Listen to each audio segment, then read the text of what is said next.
नमस्कार, आप देख रहे हैं भारत समय नेटवर्क और आपके साथ मैं हूं निर्मला राव। आज हम सुनाने जा रहे हैं आपको एक ऐसा किस्सा जो हमारे हिंदुस्तान के फिल्मी जगत के मशहूर कॉमेडियन महमूद से जुड़ा हुआ है। यहाँ साल 1974 की बात है जब एक ऐसा गाना रिकॉर्ड हुआ जिसे सुनकर खुद किशोर कुमार ने अपनी आवाज का इस्तेमाल करने से साफ इनकार कर दिया और बहाना बनाकर स्टूडियो आने से मना कर दिया। जी हाँ, हम बात कर रहे हैं मुत्तू कोड़ी कव्वाड़ी हड़ा गाने की, जो फिल्म दो फूल का हिस्सा था और इसे खुद महमूद साहब को गाना पड़ा था।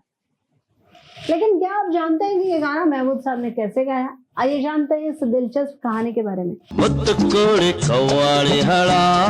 साल 1974 फिल्म दो फूल के एक गाने की रिकॉर्डिंग का दिन था। स्टूडियो में सभी लोग मौजूद थे। मशहूर संगीतकार पंचम दा यानी कि आर डी बर्मन, महान गायिका आशा भोसले और खुद महमूद साहब, जिन पे ये गाना पिक्चराइज होने वाला था। लेकिन एक इंसान गायब था और वो इंसान था किशोर कुमार। सभी बेसब्री से किशोर कुमार का इंतजार कर रहे थे। तभी अचानक स्टूडियो का फोन बजा। फोन उठाया गया और दूसरी तरफ से आवाज आई, हेलो महमूद, मैं फंस गया हूँ, अभी ये गाना मैं नहीं गा पाऊंगा, एक काम करो तुम ही गाना गा दो, बाद में मैं इसे वापस रिकॉर्ड करवा दूंगी। किशोर कुमार की बात सुनते ही महमूद साहब के होश उड़ गए। उन्होंने कभी सोचा भी नहीं था कि उन्हें इस गाने को गाना पड़ेगा। दरअसल किशोर दा का आइडिया था कि महमूद ये गाना रिकॉर्ड कर ले ताकि शूटिंग शुरू की जा सके और बाद में किशोर दा अपनी आवाज में ही इसे डब कर देंगे। लेकिन महमूद साहब के लिए ये काम आसान नहीं था। आशा भोसले जैसी बड़ी गायिका के सामने गाना ये उनके लिए किसी चुनौती से कम नहीं था। तब पंचम दा और आशा जी ने उन्हें हिम्मत बंधाई और उन्हें समझाया कि फिलहाल शूटिंग के लिए गाना रिकॉर्ड कर दो,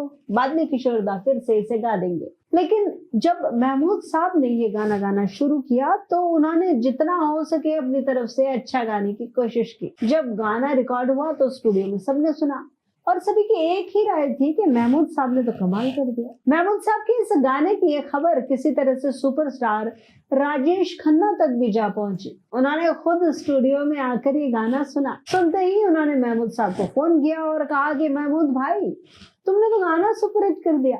महमूद साहब को यकीन नहीं हो रहा था। उन्होंने राजेश खन्ना से कहा, अरे मैंने तो बड़ा ही बेसुरा गाया है, कैसे हिट होगा? लेकिन राजेश खन्ना का जवाब था कि तुम्हारा बेसुरापन ही इस गाने की खासियत है, लोग इसे जरूर पसंद करेंगे। इसके बाद जब किशोर दा ने खुद ये गाना सुना तो उन्होंने भी ये गाना बेहद पसंद किया। उन्होंने कहा कि इस गाने को उनकी आवाज में दोबारा रिकॉर्ड करने की जरूरत ही नहीं है, इस गाने का असली मजा तो महमूद साहब की आवाज में ही है। इस तरह ये गाना मुत्तू कोड़ी कव्वाड़ी हड़ा महमूद साहब की आवाज में ही रिकॉर्ड किया गया और दो फूल फिल्म में शामिल किया गया। फिल्म दो फूल भले ही बॉक्स ऑफिस पर कुछ खास प्रदर्शन ना कर पाई हो, लेकिन ये गाना आज भी लोगों के दिलों में जिंदा है, जबानों पे कायम है। महमूद साहब के लिए एक ऐसा मौका था जब उन्होंने ये दिखा दिया कि सिर्फ कॉमेडी ही नहीं बल्कि गाने में उनका अंदाज भी सबसे अलग है।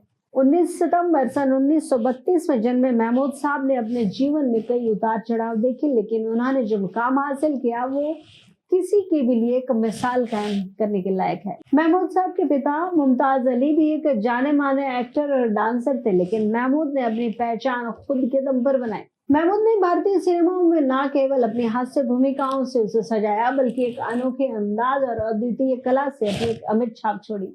आज भी उनका हर किरदार और हर गाना हमें मुस्कुराने के लिए मजबूर कर देता है। तो दोस्तों, अगर कभी मुत्तू कोड़ी कव्वाड़ी हड़ा गाना सुने तो याद रखिएगा, इस गाने के पीछे एक ऐसी कहानी है जो मुझे सिखाती है कि कभी कभी अपनी सबसे बड़ी कमजोरी ही आपकी सबसे बड़ी ताकत बन सकती है। इसी के साथ ही आज की हमारी विशेष रिपोर्ट समाप्त होती है। इसी तरह की अन्य रोचक जानकारियों के लिए आप बने रहिए भारत समय नेटवर्क के साथ।